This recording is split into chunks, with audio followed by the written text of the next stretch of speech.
Thank you. Um, and so next, we move to William. Hello, everyone. Are Am I coming through? Can you hear us? Okay, great. Can you please go ahead and share your slides? Sure And thing. Here we go. All right. okay, And let's see if I can get this into slideshow mode. There we go. Still sharing? Are we good?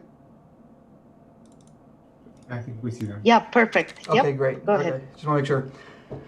All right, so my name is Will Barden. I'm with CSU Fresno, and I've been working with doctors Bawa and Gao, and our goal is to create a Tier 3 compute cluster leveraging Amazon Web Services infrastructure. So the idea is that this will be an entirely virtualized, cloud-based compute solution for the USATLAS group, approximating the same functionality as CERN's LX Plus system. So the basic premise is that current existing compute clusters, like what we have at CSU Fresno, the physical hardware, and I'm sure exists at most universities, if not all universities, are useful locally. However, they have a number of drawbacks. The hardware itself is a massive financial investment, ranging from hundreds of thousands to even millions of dollars for server racks, motherboards, processors, storage, memory, etc. Not to mention things like the physical real estate, the server rooms in which they exist, which can be the hundreds or even thousands of square meters in size. Ongoing maintenance costs, where you have to make sure that the air conditioning is working so that your server racks don't overheat. You need to ensure that you have, decent electricity and backup to prevent downtime, not to mention just maintenance itself on the servers, where we're talking about applying security updates and fixing problems. A few years ago, Intel released that there was a physical security flaw on every processor that they'd released in the previous 10 to 15 years, Spectre and Meltdown. And the patches for those security flaws resulted in a 15 to 25% performance decrease, depending on the processor model and application. William? And if you want to solve these problems, or if you William. want to upgrade, I'm sorry? Sorry to interrupt. I think I still see your title screen, and I'm not the only one. I think. Strange. There we go. Okay, promise sometimes if you go to when I went full full screen. Yeah. My apologies. No problem. So yeah, I'm on slide 2 now. Sorry about that, guys. So where was I? So yes, server infrastructure. So the issue here is that the current compute solutions, these massive compute clusters, server farms, and the like, exist as snapshots in time. If you want to upgrade these servers, oftentimes upgrading a processor means upgrading a motherboard, which means upgrading your memory technology, and an investment of hundreds of thousands or even millions of dollars, say 10, 15 years ago, is now outpaced by a workstation grade video card, like NVIDIA's Tesla GPUs, which are used for rendering, can outperform supercomputers from the early 2000s at a literally massive fraction of the cost. A $1,000 video card now can perform more floating point operations per second than a supercomputer from 2004. So our solution is to switch to a cloud-based infrastructure. They're highly modular, they're dynamically scalable, so we don't have hardware just sitting idle that we paid for but we're not using. And virtualization means that it's easy to instantiate processes, create new VMs, expand as needed, or even remove things that we aren't using as needed to reduce cost down the road. So the cost isn't constant and dynamically scales with utilization. So enter Amazon Web Services. We've been working with them for the past year or so. It's incredibly flexible. Their virtual machine instances are called EC2s, can be networked together to create what's called a VPC, or virtual private cloud. We have one set up right now where we have a virtual machine set up as a bastion or a gateway for security purposes. It authorizes users so that the network isn't facing the wild west that is the internet and full of scary things. The machines and the processing cores themselves can be spun up on demand. So we have a sort of a pay-as-you-go model.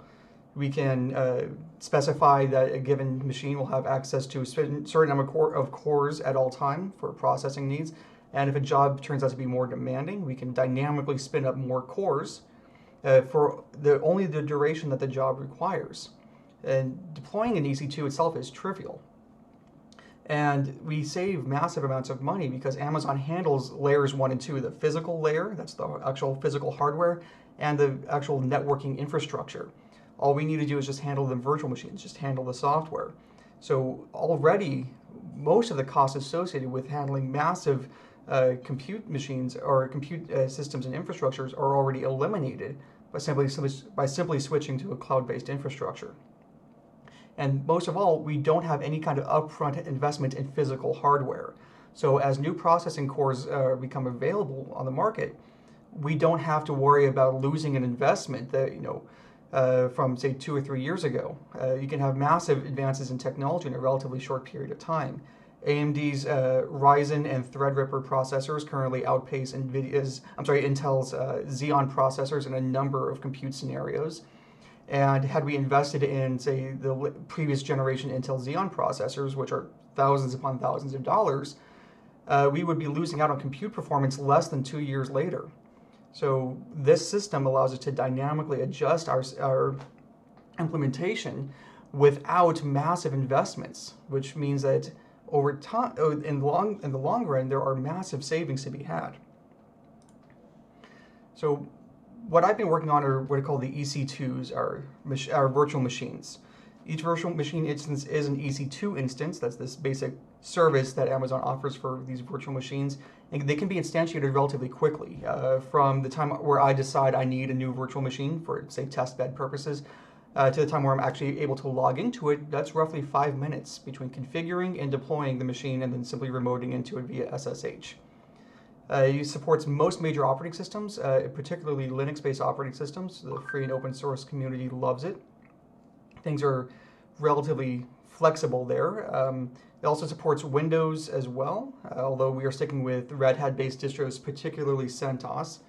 And they can be configured either as servers to simply be interacted with by other machines, or as remote terminals for users to operate in as a dynamic and working operating environment. So the overall goal of the project is to develop and deploy a working Tier 3 compute cluster in a virtualized environment for use by USATLAS Group members. We're going to replicate Alex Plus functionality. We are going to have a web interface, which we currently have prototyped, where we can accept and complete compute jobs.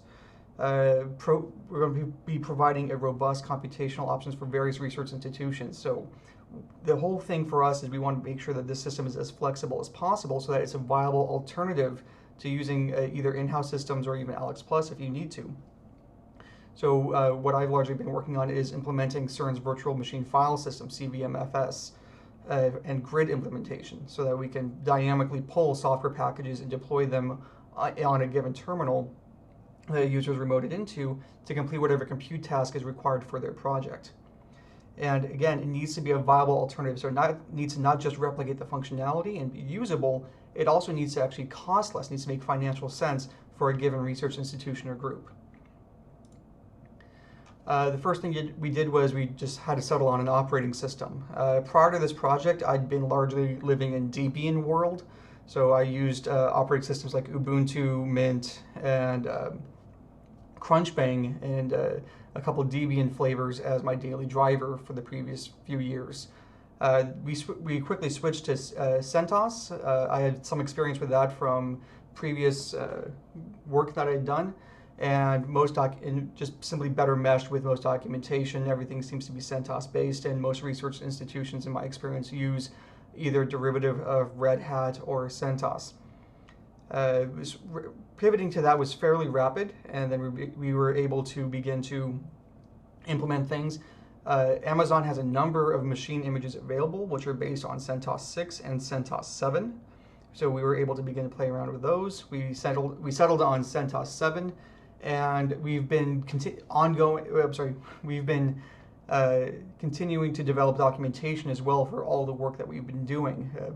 I've been basically working on an installation guide for all the various systems and software solutions that we've been implementing into our project. And here you can see a screenshot. I'm not sure if you can see my mouse. You can see a screenshot of my most recent image where I have setup Atlas working. I have L setup root working, so we actually have the full root package working. You can see a little hello world script, and everything right now works fairly similarly to the way you would see it working in LX+. We're even able to do some basic run analysis scripts over small data sets as well.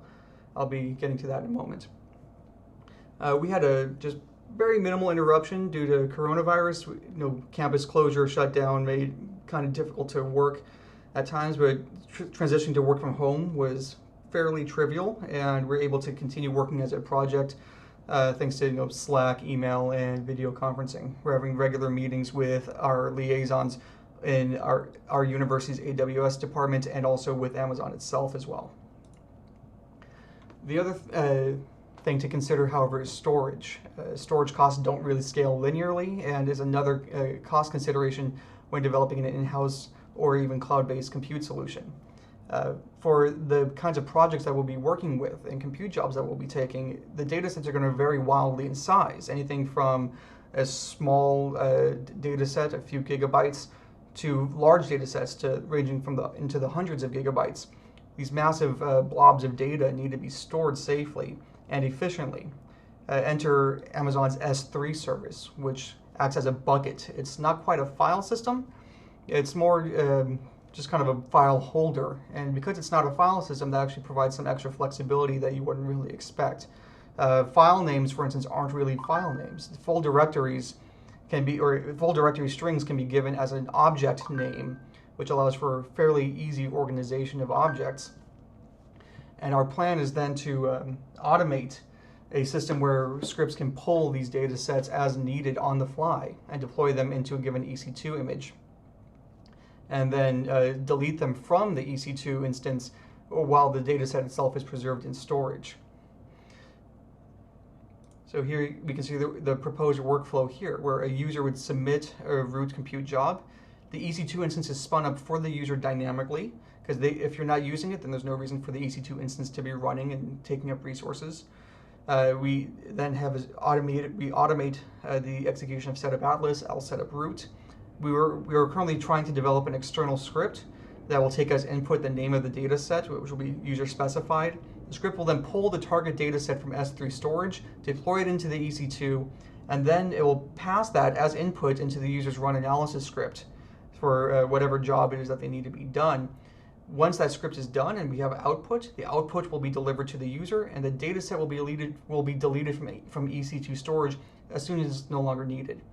And one of my project team members has been working on a website, so you can go to aws-csu-fresno-atlas.education, and you can check out what we have so far. We have some documentation there and kind of just a quick intro to most users.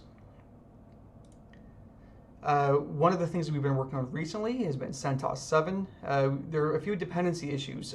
Recently CentOS 8 was released, and that's a great boon for us because CentOS 7 in its repositories were woefully out of date. So I was able to get that far, getting a CVMFS deployed and getting setup Atlas to work and setup root and being able to execute root. I was able to get that far using what was available in CentOS. However, for the extra things we need, there's an AWS software development kit that's available that needs a newer version of GCC, which is not available in CentOS 7's repositories. So we are currently switching to CentOS 8, making rapid progress there. Right now I'm currently working on deploying this software development kit so that we can develop custom scripts that will be able to automate a good chunk of this workflow. And the transition from CentOS 7 to CentOS 8 has been relatively smooth, thankfully. We are using Google Drive and a few other services for documenting everything that we're doing. So we kind of have developed an ad hoc internal wiki, and we are working with our systems engineers at Fresno State and also with Amazon Web Services to document everything and make sure that everything's working. So if you want to replicate this yourself, it will be a fairly trivial task. Continuing on, we're working on automating the S3 storage dataset utilization, and I have team members working on deploying things like HT Condor, which will handle batch jobs, Pandas deployment, VPC infrastructure because this needs to be scalable. We need to have a web interface for users and project teams to be able to submit one-off jobs. And again, we're going to be performing ongoing cost and productivity analyses to ensure that the project is actually saving us money in the long run. And so far, that looks to be the case. And thus far, we have accomplished deploying a virtual private cloud with Bastion. I have deployed CentOS OS-based, CentOS-based EC2 instances. We've got CVMFS and Grid working. SetupAtlas is working. Root's working. I'm able to execute root commands. We have sample scripts and data sets that have been successfully executed on our EC2 instances. And I have gotten S3 bucket storage working as well to hold the data sets. And we're able to dynamically place objects into S3 storage and pull them from S3 storage to be utilized in root. So thus far, I would just like to thank the USATLAS group for their ongoing support of this project through the Super Grant, which is making my work on this possible. I'd like to thank CERN, all the support staff from Fresno State to AWS to CERN, and Verena and Jared for helping me present today. That was a bit of an ordeal, so thank you guys for that. I'd like to thank our friends at AWS, particularly Varun, and lastly, Professors Bawa and Gao for their guidance and support as I work on this project. Okay, thank you so much, William, for the really nice presentation and all the efforts. Okay, do we have any questions?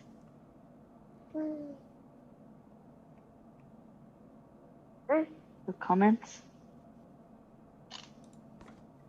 I guess I have a comment just to say, oh, sorry, I forgot to raise my hand, Verena. No problem, go for it.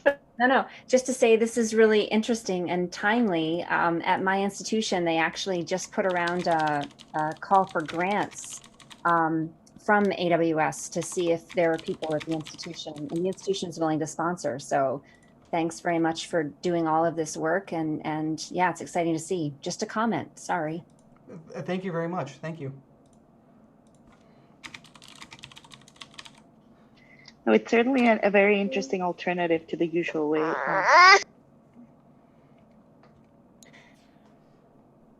Yeah, and considering what's been happening in the processor space recently, this I think is a very interesting and unique solution for how we want to continue with compute clusters going forward. I know that our server room at Fresno State is absolutely massive, and upgrading that many server racks would probably involve a lot of waste, time, and money, and only for hardware that will be obsolete within 5 to 6 years. Yeah, we're through the presentations at this point. So just a general comment, it would be really interesting. I'm sure Jared and Verena have surveys or something they're sending out to people, but I'd be really curious to hear all of your experience with, what fraction of your time was technical challenges. We've heard from a few people that there were clusters that were down at times, or other things that came up. It'd be really interesting to get an overview of people's experience from working over the summer in terms of where their challenges came in, whether it was learning the coding or learning the physics, or what aspect of this was the most challenging. But it's impressive work all around.